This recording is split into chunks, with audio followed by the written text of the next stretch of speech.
अस्सलाम वालेकुम व्यूवर्स, आज मैं आप लोगों के लिए सुपर मॉइस्ट कैरेट केक की रेसिपी लेकर आई हूँ जिसे बनाना बेहद आसान है। और आज ये केक मैं आपको बगैर बीटर के बनाना बताऊंगी। इसमें हम इलेक्ट्रिक बीटर यूज़ नहीं करेंगे, हैंड विक्स के साथ ही इसका बैटर बनाएंगे और ये बहुत ही मज़ेदार बनकर तैयार होता है। इस विंटर सीज़न में आपने इस रेसिपी को ज़रूर ट्राई करना है, आप लोगों को बहुत पसंद आएगी।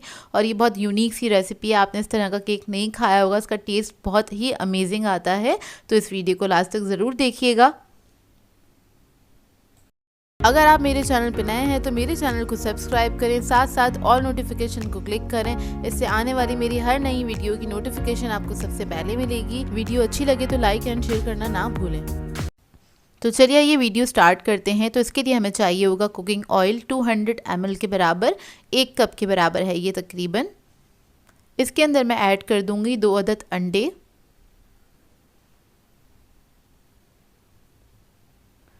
फिर मैं इसके अंदर ऐड करूंगी वनीला एसेंस 1 टीस्पून, दूध ऐड करेंगे इसके अंदर 1/4 कप के बराबर, और मैं इसके अंदर ऐड करूंगी ब्राउन शुगर 100 ग्राम्स के बराबर। इसके साथ मैं ऐड कर दूंगी वाइट शुगर 100 ग्राम्स। तो टोटल इसके अंदर 200 ग्राम शुगर चाहिए। आप लोग चाहें तो इसके अंदर सिर्फ ब्राउन शुगर भी ऐड कर सकते हैं या फिर वाइट शुगर भी ऐड कर सकते हैं, तो ये आपकी अपनी चॉइस है। तो इसको हमने मिक्स कर लेना है अच्छी तरीके से, आपने फेंट लेना है, कोई लम्स वगैरह ना रहें जैसे इसके अंदर शुगर के लम्स हैं। अच्छी तरीके से इसको फेंट लीजिएगा 1 से 2 मिनट तक, ज़्यादा टाइम तक इसको मिक्स नहीं करना है। तो देखिए जब इसके अंदर से सारे लम्स ख़त्म हो जाएंगे फिर हम इसके अंदर सारे ड्राई इंग्रेडिएंट्स ऐड करेंगे। तो सबसे पहले मैं मैदा ऐड करूँगी इसके अंदर 200 ग्राम्स के बराबर। फिर मैं इसके अंदर ऐड करूँगी baking soda 1/2 teaspoon, baking powder add करेंगे इसमें 1/2 टीस्पून,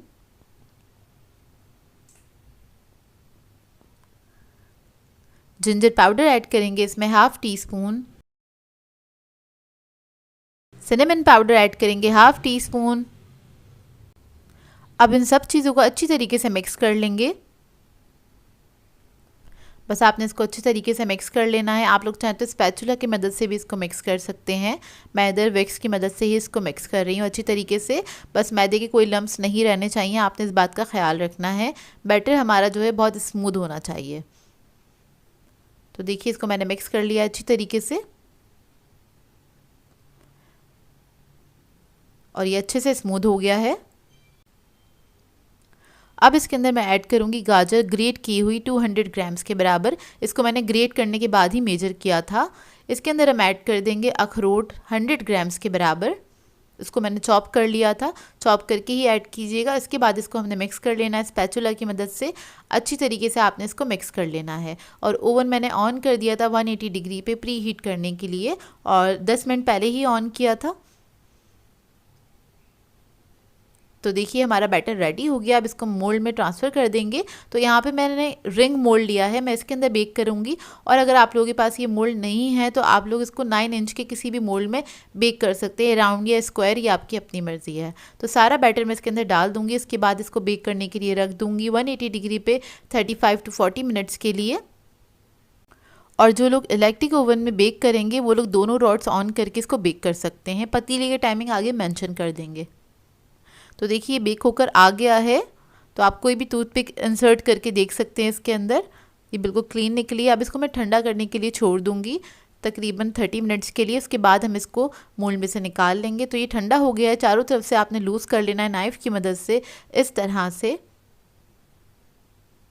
और ये बहुत सॉफ्ट बन के तैयार होता है। आपने इसको ठंडा करना है, उसके बाद ही मोल्ड से निकालिएगा, नहीं तो ये टूट जाएगा। अब इसको मैं निकाल लूँगी।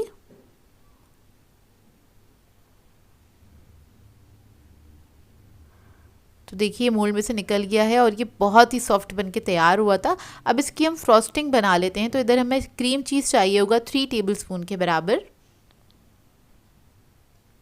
इसके अंदर मैं चीनी ऐड करूंगी पिसी हुई 3 टेबलस्पून। वनीला एसेंस ऐड करेंगे इसमें 1/2 टीस्पून। फिर मैं इसके अंदर ऐड कर दूंगी टेट्रा पैक की क्रीम ले ली है मैंने 5 टेबलस्पून के बराबर, ये ऐड कर देंगे इसके अंदर और इसको मिक्स कर लेंगे अच्छी तरीके से। स्मूथ होनी चाहिए, इसके अंदर कोई लम्स नहीं रहने चाहिए। बस आपने अच्छी तरीके से इसको बीट कर लेना है। मिक्स कर लेना है। तो देखिए इसको मैंने अच्छे से मिक्स कर लिया है।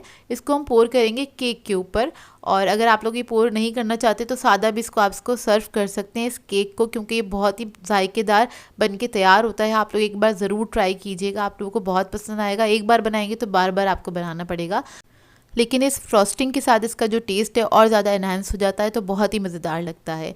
अच्छा, इसको मैंने पोर कर दिया है इसके ऊपर इस फ्रॉस्टिंग को, और ऊपर से मैं थोड़ा सा डेकोरेट करूँगी। थोड़े से अखरोट ले लिए चॉप किए हुए, वो इसके ऊपर मैं डाल दूँगी इस तरह से।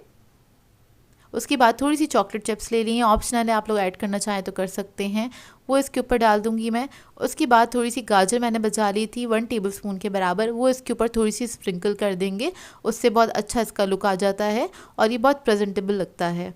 तो ये बहुत ही मज़ेदार बना था ये केक, और आप लोग इसको ट्राई ज़रूर कीजिएगा। मैं बार बार कह रही हूँ, मेरी फैमिली का फेवरेट है, ये सबको बहुत पसंद है और ये बनता ही बहुत मज़ेदार है। तो इधर मैं आपको कट करके दिखा देती हूँ इसका अंदर से इसका लुक। आपको देखकर ही अंदाज़ा होगा कितना मॉइस्ट और सॉफ्ट बन के तैयार हुआ है। तो ये देखिए इसका अंदर का लुक माशाल्लाह से बहुत ही अच्छा बन के तैयार हुआ था ये। और इसको आप बना के स्टोर कर सकते हैं। इसको एक एयर टाइट बॉक्स में रख दीजिएगा, क्योंकि ऑयल बेस्ड केक है, चाहे तो फ्रिज में भी रख सकते हैं, लेकिन ये नॉर्मल टेम्परेचर पे ही खाया जाता है। बहुत ही अच्छा लगता है, चाय के साथ, कॉफ़ी के साथ इसको आप इंजॉय कर सकते हैं। आई होप आपको ये रेसिपी अच्छी लगी हो। सो व्यूअर्स, अगर आप लोगों को मेरी रेसिपीज़ अच्छी लगती हैं तो मेरे चैनल को सब्सक्राइब करें, लाइक करें, कमेंट ज़रूर किया करें, शेयर भी ज़रूर किया करें अपने फ्रेंड्स के साथ, फैमिली के साथ। तो मुझे अपनी दुआओं में याद रखिएगा। अल्लाह हाफ़िज़।